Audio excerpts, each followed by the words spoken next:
Belajarlah berperang bersama Tuhan. Semakin banyak masalah yang kita selesaikan, semakin besar musuh yang kita kalahkan, semakin cakap kita menghadapi persoalan. Tuhan itu memberikan kepada kita kemampuan untuk menghadapi tantangan. Firman Tuhan berkata bahwa pencobaan-pencobaan yang kamu alami tidak akan melampaui kekuatanmu. Karena Tuhan itu setia, Dia pasti akan memberikan jalan keluar. Percayalah kalau Tuhan mengizinkan masalah dalam hidup kita, Tuhan itu tidak akan membiarkan kita dicobai, melampaui kekuatan kita. Kita pasti mampu menanggungnya. Dan Tuhan juga setia, Dia pasti sediakan jalan keluar, katakan amin. Mari belajar bagaimana Daud dalam hidupnya, dia selalu datang kepada Tuhan dalam keadaan tertekan, ketika dia menghadapi masalah, ketika dia takut, dia datang kepada Tuhan waktu sakit, dalam berbagai masalah dalam hidupnya. Daud selalu menghampiri Tuhan, makanya Daud jadi orang yang dekat di hati Tuhan. Mazmur 144 ayat yang pertama bilang gini, dari Daud, terpujilah Tuhan gunung batuku, yang mengajar tanganku untuk bertempur, dan jari-jariku untuk berperang. Tuhanlah yang melatih kita untuk bisa bertempur dan berperang. Salah satu keahlian hidup yang harus dimiliki oleh semua orang adalah kemampuan menghadapi tantangan. Tuhan itu menciptakan manusia itu dengan kemampuan beradaptasi yang luar biasa. Kita mampu menyesuaikan diri dengan keadaan. Itu merupakan kekuatan yang Tuhan berikan. Kita diberikan kemampuan untuk menghadapi tantangan apapun, dimanapun. Jangan pikir Anda lemah, karena sesungguhnya Anda punya kekuatan yang Tuhan berikan. Dan keahlian hidup yang setiap orang harus miliki, seperti problem solving, menyelesaikan masalah, itu sebenarnya harus dilatih. Sedari kecil, anak jangan selalu didikte. Kita harus tanya, bagaimana keputusan dia? Bagaimana pendapat dia? Kalau ada masalah seperti ini, menurut kamu harus bagaimana? Jangan melulu ketika anak datang sama kita, Ma ini botol gak bisa buka, gimana? Kita harus ajarin caranya, supaya anak-anak itu terlatih menyelesaikan masalah mereka. Keahlian dalam hidup manusia, itu kekuatan dari Tuhan. Salah satunya, kemampuan menghadapi tantangan. Jangan jadi orang Kristen yang cengeng. Datang kepada Tuhan seperti Daud. Daud berkata bahwa Tuhanlah yang melatih tangannya untuk bertempur dan jari-jarinya untuk berperang. Tuhan bukannya senang bikin manusia itu susah, tapi Tuhan ingin kita cakap menanggung segala sesuatu supaya iman kita bertumbuh dan kita mengalami Tuhan. Kita itu perlu belajar cakap menyelesaikan setiap tantangan hidup. Justru masalah dalam hidup kita, tekanan, berbagai penderitaan, itu justru kesempatan bagi kita untuk mengalami Tuhan. Saya merasa betul waktu saat saya susah, saya tertekan, disitulah pengalaman yang terindah dengan Tuhan. Saya ingat waktu saya masih muda sekali, ketika saya nggak bisa mengandalkan orang tua saya, dan juga belum punya suami, saya harus berjuang sendirian. Saya merasa kedekatan saya dengan Tuhan lebih dekat daripada hari ini. Anda tahu bahwa ketika kita ditekan, kita akan jadi semakin dekat dengan Tuhan, kalau Tuhan menjadi satu-satunya yang kita andalkan. Oleh karena itu, di dalam kesengsaraan, di dalam penderitaan, dalam menghadapi badai kehidupan, nikmatilah momen ini. Karena di momen-momen seperti inilah kesempatan kita mengalami Tuhan dalam hidup kita. Roma 5 ayat yang ketiga bilang gini, kita malah bermegah juga dalam kesengsaraan kita. Karena kita tahu bahwa kesengsaraan itu menimbulkan ketekunan, dan ketekunan menimbulkan tahan uji, dan tahan uji menimbulkan pengharapan. Jangan pernah putus pengharapan. Tuhan adalah sumber kekuatan. Miliki iman. Apapun yang terjadi dalam hidup kita, kalau kita percaya sama Tuhan, percayalah bahwa tidak ada yang terjadi dalam hidup kita tanpa seizin Tuhan. Percayalah bahwa segala sesuatu di dalam kontrolnya Tuhan. Minta Tuhan berdaulat atas hidupmu. Tuhan gak akan izinkan sesuatu terjadi di luar dari kehendaknya. Saya percaya Tuhan itu sanggup mengubah niat jahat orang sekalipun untuk mendatangkan kebaikan bagi hidup kita. Seperti yang dialami oleh Yusuf dalam Kejadian 50 ayat 20. Kakak-kakaknya mereka-rekakan yang jahat kepada dia, tapi Tuhan ternyata mengubahnya jadi kebaikan. Dia menjadi orang yang berkuasa di tanah Mesir, yang kemudian menyelamatkan keluarga dan bangsanya. Saat kita menghadapi penderitaan, tentu tidak bahagia. Saat kita diuji, saat kita dicobai, kita menghadapi kesengsaraan dan penderitaan dan tekanan, gak ada sukacita, yang ada duka cita. Kita sedih, kita stres, kita tertekan, mungkin ada yang darah tinggi, mungkin sampai mual saking stresnya. Tapi terus berpengharapan kepada Tuhan. Ucapkan firman Tuhan. Tuhan, aku percaya bahwa Engkau turut bekerja dalam segala sesuatu untuk mendatangkan kebaikan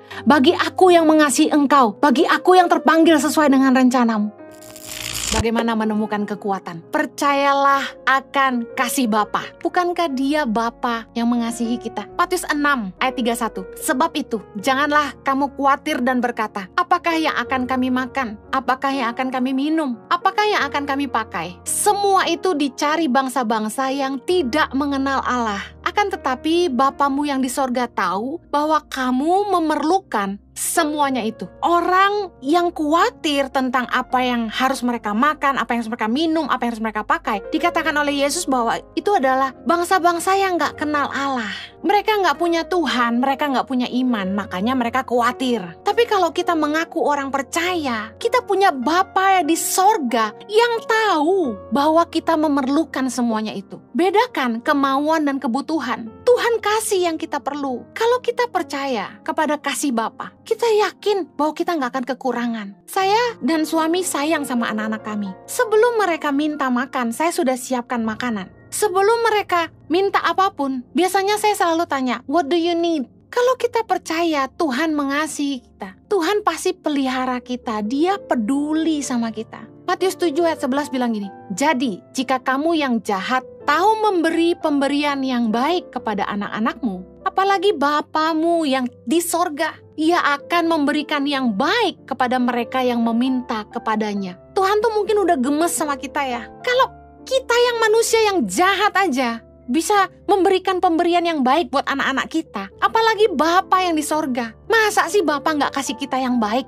Gitu loh kira-kira. Iman percaya kita sama Tuhan adalah ukuran seberapa baik kita mengenal Dia sebagai Bapa kita. Karena saya terbiasa besar tanpa figur ayah dan ibu di dekat saya. Tuhan itu jadi tempat pelarian saya dan Dia jadi Bapa saya. Saya selalu bilang sama Tuhan, I cannot live without you. Gimana aku bisa hidup tanpa Engkau Tuhan? Percayalah akan kasih Bapa. Tuhan tuh sayang sama kita lebih daripada orang tua kandung kita. Saya mau akhiri dengan kesaksian ini. Tuhan kirim saya seorang papa angkat, ya panggil Daddy. Dia tinggal di Sydney, Australia. Orangnya baik, murah hati. Meskipun bukan anak kandung, anehnya Tuhan tuh kasih dia kepekaan untuk dia ngerti kalau saya ada butuh. Saya tuh tipe anak yang gak pernah minta-minta. Dari kecil gak pernah nuntut apa-apa sama orang tua. Gak pernah minta ini, minta itu. Dikasih ya terima. Dikasih apa aja gak pernah komplain. Selalu bilang terima kasih. Dan aneh sekali, terjadi beberapa kali ketika saya punya kebutuhan yang agak besar. Tiba-tiba ayah angkat saya ini bisa WA dan tanya, kamu lagi butuh apa? Dan tiba-tiba dia bisa transfer uang. Persis seperti yang saya butuhkan. Dan saya bersyukur gini, nggak mungkin ada seorang ayah yang bukan ayah kandung bisa mengasihi kita sedemikian kalau bukan Tuhan yang menggerakkannya. Tuhan itu mengasihi kita. Dan Tuhan itu ngajarin saya tentang kasihnya lewat figur ayah angkat saya. Betapa dia peduli apa yang saya butuhkan. Betapa dia ingin kasih saya yang terbaik. Sampai kadang-kadang saya yang nolak, gak mau. Saya mau bilang gini, Bapa di sorga itu sayang kita. Tuhan tuh peduli sama hidup kita. Jangan gak bersyukur. Tentu dengan banyaknya tantangan, kebutuhan, dan sebagainya, kita mungkin takut, khawatir. Tapi mari dengar firman Tuhan. Ketika rasa takut itu datang, ingatkan jiwamu akan kehadiran Tuhan. Ingat akan kebaikan Tuhan. Kalau Tuhan pernah tolong engkau di masa yang lalu, Tuhan sanggup tolong engkau hari ini. Sadari bahwa Tuhan sayang sama kita. Bahwa Tuhan gak pernah meninggalkan kita. Seperti Bapa yang mau kasih yang terbaik buat anaknya, demikian Bapa mengasihi kita. Mari jangan jadi lemah daripada kita khawatir. Mari datang kepada Dia dengan ucapan syukur. Percayalah, hidup itu lebih penting dari apa yang kita bisa makan, apa yang kita bisa minum, dan apa yang kita bisa pakai. Kalau hari ini Anda sehat, Anda masih hidup, masih bisa berkumpul bersama keluarga yang mengasihi Anda, masih punya tempat tinggal yang layak, masih bisa makan, bersyukurlah. Meskipun kita sudah mengalami banyak kebaikan dan pertolongan Tuhan, tapi seringkali waktu kita menghadapi ujian, badai kehidupan, kita masih takut, kita masih khawatir, dan kita tidak percaya. Sekalipun kita bilang bahwa Tuhan sanggup melakukan segala kemustahilan, kita bilang kita bergantung sama Tuhan, dan kita percaya sama Tuhan, tetapi pada kenyataannya waktu iman kita diuji, kita seringkali gagal untuk percaya. Saya yakin bahwa Tuhan ingin kita tidak fokus kepada badai kehidupan yang sedang kita alami hari ini, tapi kita fokus kepada penyertaan Tuhan. Jangan hanya rasakan angin, rasakan Yesus ada di situ. Tuhan tidak pernah meninggalkan kita. Dia berjanji bahwa sekali-kali Dia tidak akan pernah meninggalkan kita. Hari ini saya ingin mengingatkan bagaimana kita akan menemukan kekuatan di dalam Tuhan. Ketika saya merenungkan apa yang saya harus bagikan, Tuhan mengingatkan saya akan hal-hal ini. Bahwa di tengah-tengah penderitaan, di tengah-tengah ujian, badai kehidupan, kita harus tetap menemukan Tuhan menyertai kita. Apa yang kita harus lakukan? Yang pertama, ingatlah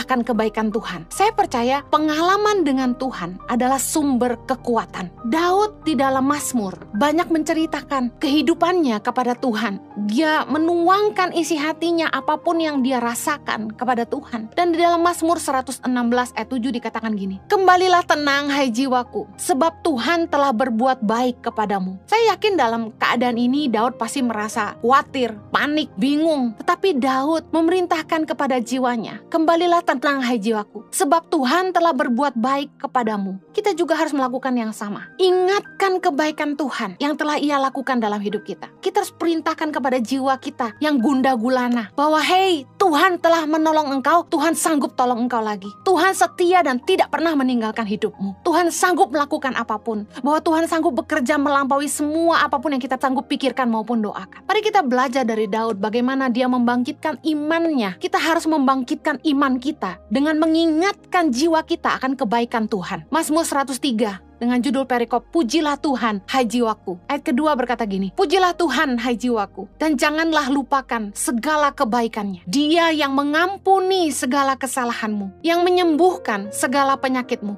Dia yang menebus hidupmu dari lubang kubur, yang memahkotai engkau dengan kasih setia dan rahmat. Dia yang memuaskan hasratmu dengan kebaikan, sehingga masa mudamu menjadi baru seperti pada burung Raja Wali. Kita harus sering-sering ngomong sama diri kita sendiri, kepada jiwa kita. Kita harus menguasai jiwa kita. Jangan biarkan kekhawatiran dan ketakutan yang memerintah hidup kita. Kita harus ingatkan kepada jiwa kita, hai jiwaku, janganlah lupakan segala kebaikan Tuhan. Tanpa Tuhan kita ada di mana hari ini? Saya percaya bahwa Tuhan itu baik dan setia. Tuhan tuh gak pernah tinggalin kita. Kita harus ingatkan kepada jiwa kita. Ingatlah akan kebaikan Tuhan. Saya yakin ketika kita mengingat kebaikan Tuhan, kita juga akan merasakan kasih Tuhan di hati kita. Betapa Tuhan itu setia. Saya sudah kenyang dengan kebaikan Tuhan. Tuhan tuh menunjukkan kebaikannya dalam hidup saya nggak terhitung, terlalu banyak. Sebagai anak yang dikecewakan orang tua, saya merasakan betapa Tuhan sayang kepada saya. Betapa Tuhan menggantikan masa-masa sulit saya ketika saya masih sangat muda. Kalau Tuhan dulu pernah tolong kita,